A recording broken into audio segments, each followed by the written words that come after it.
Hey everybody, it's Chainsaw Reacts. I'm here, of course, continuing the journey of X-Men Evolution. I cannot wait to dive into this episode. This is X-Men Evolution Season 1, Episode 11, Grim Reminder. I like that title, Grim Reminder. So last week's episode was a pretty big episode in regards to Kurt's past, because it opens with this vision that Rogue is having, but it's actually not a vision at all. It's actually a dream, more of a nightmare that is still occurring in her head after touching Mystique episodes ago, and then having this repressed memory repeating itself. And at first we're hearing the voice of Mystique, then later I figured out what it was mixed at first, like, who is that talking? It's Mystique. And it's Kurt, Nightcrawler, as a baby falling off the bridge. Magneto was involved. There's this castle and everything. Of course, later on the castle gets destroyed and everything in present day, but then they start to piece it together, and you see a different side of Mystique that was actually quite surprising to me, because she really shows the pain that still like holds on to her because of what happened all those years ago when she had her son Kurt, Nightcrawler, and lost him. And the meeting, the little scene between Mystique pretending to be still the principal and Professor X after he realizes what's going on and everything, that little back and forth, even though it was brief, it was very important, because he says at the end, in case you wanted to know, your son has turned out to be a fine young individual. You know, something along the lines of that, saying he's actually turned out pretty damn well. And she's the one who ends up telling him that I'm your mother, you know. So I'm glad that she was able to tell him that and not somebody else. But obviously he's still shocked and surprised and everything. So we'll see what happens. But it was a really impactful episode, one of the bigger episodes, in my personal opinion, of the season. So I'm excited to get this episode, guys, to see what happens. I cannot wait to continue. I'm loving the journey so far. Let's get into it. What? What? Oh my god, they teased this in the last episode. Oh my god. I was wondering if they were going to show this. Oh my god. Holy crap. I didn't expect to see it this soon after teasing it last week. Holy crap.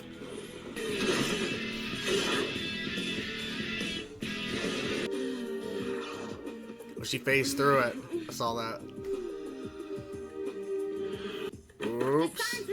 Oh, got her hair. The door was locked. Today started out just like all the other school days. Really? With everyone feeling a little crowded. I need to shower. Oh my gosh.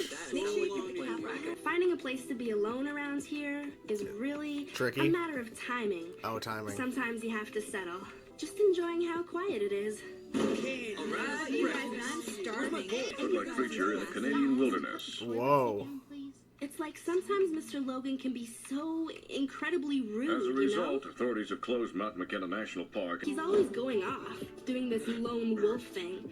I mean, it's not like his life is so much tougher than ours. You don't even know. Are you okay? No. Yeah, fine. What's he doing? Evan, what are you My doing? god. Didn't have space for this in my room. Evan is the youngest, and he is so immature, you know? It's like he has no idea how his actions affect the rest of us. But then again, like Oh my maybe he God. does. Hey.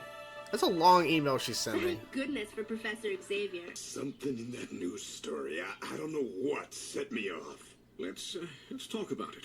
But first, you need to relax. Yeah, easy for you to say. Oh shit. A memory, long forgotten, or rather suppressed. I believe that was a glimpse of how you came to acquire your unusual implement. Do you yes. wish to continue? Go for it. Sabretooth.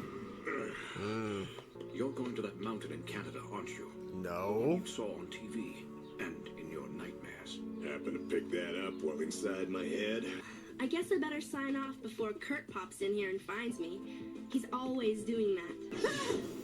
And he There found you you. Why are you in here? Out of, like, necessity. Oh no. Oh no. He doesn't know they're there. Yeah, exactly. I wouldn't. He's been acting like mega weird all morning. What's happening? Shit, shit. Oh! Holy shit. Oh my god, I cannot believe you almost killed You him. think I'm being dramatic? Actually, no, I don't. Why are you following me? They We're not aren't. following you. I was just You gotta get away. Something Where are they supposed to go? I can't control it. He locked us out. No, Yeah. he shut himself in, so we'd be safe. There's a crazy person flying the plane. Bumpity, bumpity, bumpity, bumpity, splat. Too high up and way too fast. Then I guess we're stuck on this flight. Did you get into the cockpit? Yeah, but something's jamming the transmitter way out here. I What? couldn't reach the institute. Oh, Looks like we're on our own then. Excellent. he's still there. That chip He's in still his there. brain is still active after all these years. Through sheer force of will, he's managed to subdue it. Until now, certain news footage did the rest. Isn't that right, Bigfoot? Don't call me that. Tell you what, Sabretooth. Oh, right, okay, we're not wasting any time. Let's go. Wolverine! Let's do it. Come on. Oh, come on. Come on, man. Eat boulder. Good dodge. There you go. Come on, stab him. Get your answers, Wolverine. Oh. But you'll wish you hadn't. Damn. What's their plan? Come home. Your recuperative powers have served you well. Now it's time they serve me. Who ordered it? What? That adamantium skeleton of yours? Yeah. I can hardly believe you haven't figured that out by now. Bigfoot. He calls him Bigfoot. Yes, and I see our test subjects are in position. Test subjects? This wasn't planned that far. Come on. Mr. Logan? Guys. Over here! Oh my god, guys. Yeah, you might want to run. Go. Get out of there. Oh, this is bad.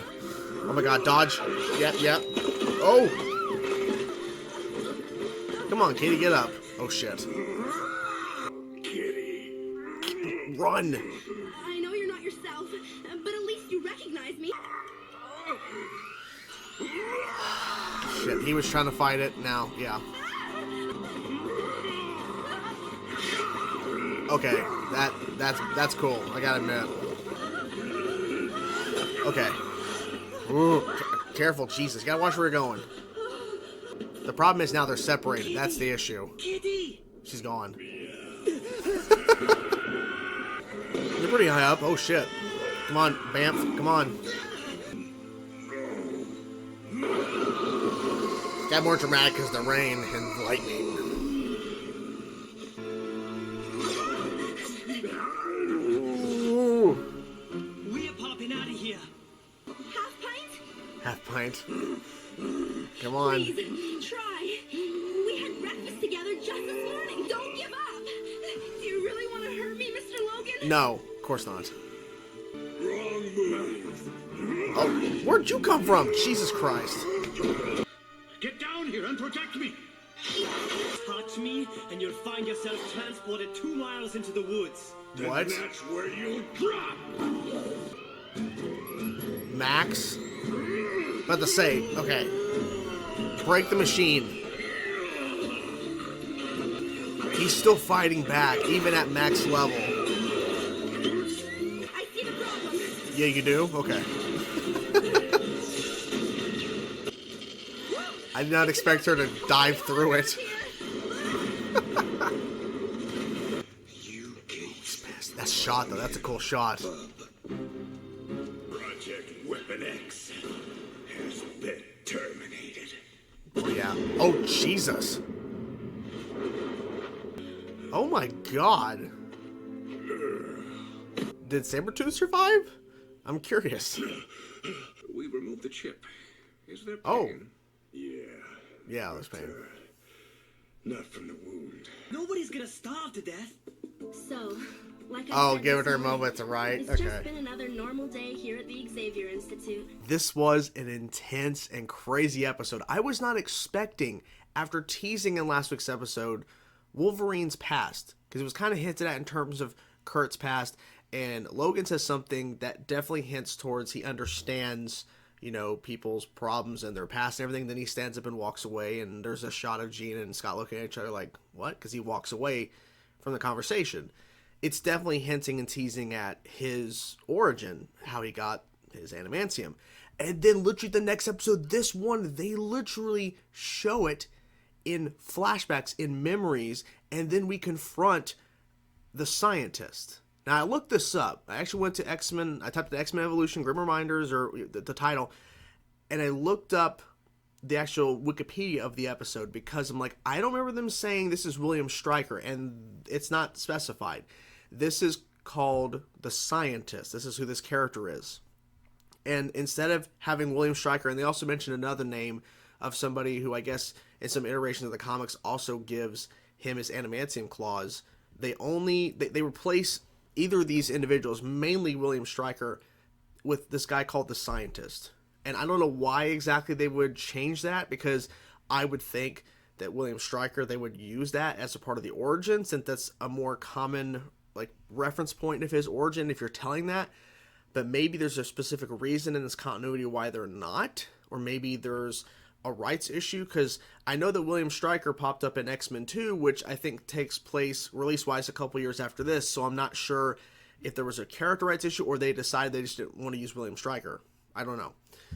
But with all that being said, so Wolverine goes back because I believe Sabretooth is the one who sabotaged and attacked those campsites or whatever around where Wolverine got his adamantium, like where the lab is located, and then that triggered something in him, because while this is happening, Kitty is trying to write this like email, this long email to her parents, and Wolverine is like sitting there being all quiet. She's finally away from other people because there's like all this noise and everything, so she's trying to get away, and then that thing comes on when everyone else is in the room. They all burst in and everything, and she's trying to quietly type an email about different people and everything, and then there's the news. And I'm pretty sure Sabretooth is the one who did that to get his attention, or at least try to get him to come back, because later on the Scientist says that, you know, he's been suppressing the chip in his head for a long time, and maybe he just let his guard down, and now we can finally affect him. Because I'm gonna guess this is not the first time he's had this vision, or at least this suppressed memory, or these flashes of a suppressed memory. I'm pretty sure this is another time, just like in last week's episode where Rogue was having the suppressed memory of Mystique losing Kurt over the bridge and everything, and she mentioned how this has been happening. I bet since Logan is very private that he's not been telling other people that he's been bothered by these for quite some time. Maybe it's just been a reoccurring thing from time to time. He has these flashes of a memory, or he thinks it's a vision or something that's made up like a dream. But I'm pretty sure he's been affected for a while by it. That's my guess. Now, Sabretooth's in the episode, and it's a weird little moment, but at the same time, I think it's funny just because he does call him by Sabretooth, but the Scientist twice in this episode calls him Bigfoot. I'm guessing because literally there's a shot when Kitty and Kurt are waving up at Logan, who's of course turned at this point. Sabretooth coming up from behind him, how tall he is compared to Wolverine. Now, Wolverine, of course, is obviously short, but Sabretooth is towering over Wolverine. So maybe that's the idea, that he's kind of like a Bigfoot or something. I don't know. But the Scientist calls him that twice. So that was like it's a funny moment. I was like, what? Like it threw me off at first. I'm like, what, do you call him Bigfoot? He's like, that's not my name, or stop calling me that. He's like, okay, Sabretooth. And then he calls him that again, Bigfoot. So I'm assuming the Scientist is dead based on the explosion, because there is no real answer. I'm guessing the Scientist is dead. I don't know about Sabretooth. I'm assuming Sabretooth is still alive. I would like to think they wouldn't kill off a major character like that in the first season, but then again, I don't know, because X-Men Evolution could be a show that does make drastic changes or takes risks, and then it, keeps you guessing. So if Sabretooth is actually dead, I mean, that would be quite surprising if he never pops up again, and so he actually died. I don't know, because it was never mentioned. But they also leave this thing open too. The Scientist says, I can't believe you haven't figured it out yet, in regards to who is the one that ordered for him to get adamantium. Like, who's the one who, like, basically purchased or bought this experiment or whatever, or, you know what I'm saying? So the Scientist didn't just do this. Somebody paid for Wolverine to be kidnapped, Logan, and for this adamantium to be put into him. So that's something I feel like they're going to address later, because once you mention that, once you open that door of he's going to try to find out who did this to him, you can't you can't just now close the door and never address it again. But then again, I wasn't expecting the next episode, after hinting at his past, to then we cover it. Wasn't expecting that. I thought it was interesting that, and it makes sense that he took the Blackbird, that Wolverine took the Blackbird to go over to the location. They said it was in Canada, but for Kitty, who's been, because it makes sense story-wise, she's trying to find different locations to write her email to her mom and dad and not be bothered by other people and trying to get peace and quiet. So she goes on the Blackbird, and then she referenced right before he shows up that Nightcrawler always finds her, and he does, and then the Blackbird takes off. So they're stuck on there. Now, I think having them on the Blackbird is the most interesting dynamic, because of course we've had earlier in the season where Kurt has been overly flirty with her, and he's still kind of doing it, you know. But in terms of the fights that went down, where Wolverine was turned and he's chasing after Kitty, and then of course Nightcrawler's fighting Sabretooth, Bigfoot, you have those moments of where she's able to phase through shit. He's able to bamf out of places. So it makes the fight more interesting, because if, let's say it was Cyclops and Storm, be a very different dynamic in terms of the story. But having two X-Men that literally, that is not like Jean or Scott or Storm, where they've been around since the beginning, in terms of they've been at the Institute since the beginning of the show. These people who jumped, of course, Kurt showed up at episode 1, but that was his introduction to actually joining and being a part of the X-Mansion. And then Kitty, of course, joined in episode 2. Having these two that have trained, obviously they've done some fights, but they're not on the level of taking on Wolverine, who's trying to fight, you know, his change, essentially, what the scientist is forcing him to do with the chip in his head, and Sabretooth, but with their powers of phasing through and vamping and actually, you know, disappearing and shit, that adds an element to where they can actually get away. Now, I mentioned that they should destroy the console. Somebody should destroy the console that he keeps turning the knob up into the chip in Logan's head. I didn't expect for Kitty to, I know what the problem is, and she phases through the machine. I didn't expect her to phase through the console and explode it. That was funny. But also, it makes sense with her powers. I mean, literally, I guess Nightcrawler could bamf to it and then start smashing into it, but her phasing through it makes a lot more sense, because she's destroying it internally. That's going to take way longer to fix. Of course, the whole thing explodes in a few seconds later, but you know what I'm saying. So it was a funny little moment for her to do that, because that's some pretty powerful shit. She phases through it, and then boom, the explosion. It's kind of crazy. It was a good episode. I had a good time with it. And, you know, a lot of the X-Men, they didn't really get a lot of screen time. Professor X, of course, got a little in terms of, you know, checking his head, like actually going into his mind. And, you know, I think Professor X, I think if he was not as trained on reading minds and trying to help others, I think he would have not pushed Logan further, because he mentioned, you gotta be relaxed. Like, okay, sure. And then he's struggling as much as Wolverine is struggling to try to get through all the mess in Wolverine's head. That had to be painful. But I think he did it because he trusts Logan. He's trying to help his friend. And, you know, he understands that, you know, Logan cannot relax. He knows, like, he's known this guy for, I'm assuming, a long time. Just the way that they're kind of dynamic, that he wasn't going to not help him. Like, regardless of how much pain it could put him through or how struggling it can be, he trusts him and knows who he really is. Wolverine is not intently or just trying to be an ass. The way he has been for the longest time, but what happened to him? And now we get a better picture of it. And so I feel like this might make Professor X and Wolverine, Logan's relationship, I think, better, in terms of now he has a better understanding of what happened to him. You know, what occurred and how he got his adamantium and how he got his claws. I think that's definitely going to change up and for the better, I'm assuming, their dynamic. So we'll see what happens next. I'm really enjoying the show. I think we only have 2 more episodes this season and we're done with season 1. It's kind of crazy how fast things are moving along, but I'm really enjoying the show. It's awesome. I love it, and I cannot wait to see what happens next. I hope you guys enjoyed the reaction. I'm curious to know your guys' thoughts about this episode. Let me know your thoughts in the comments below, guys. Hope you guys enjoyed the video. I'll talk to you guys soon. Peace out.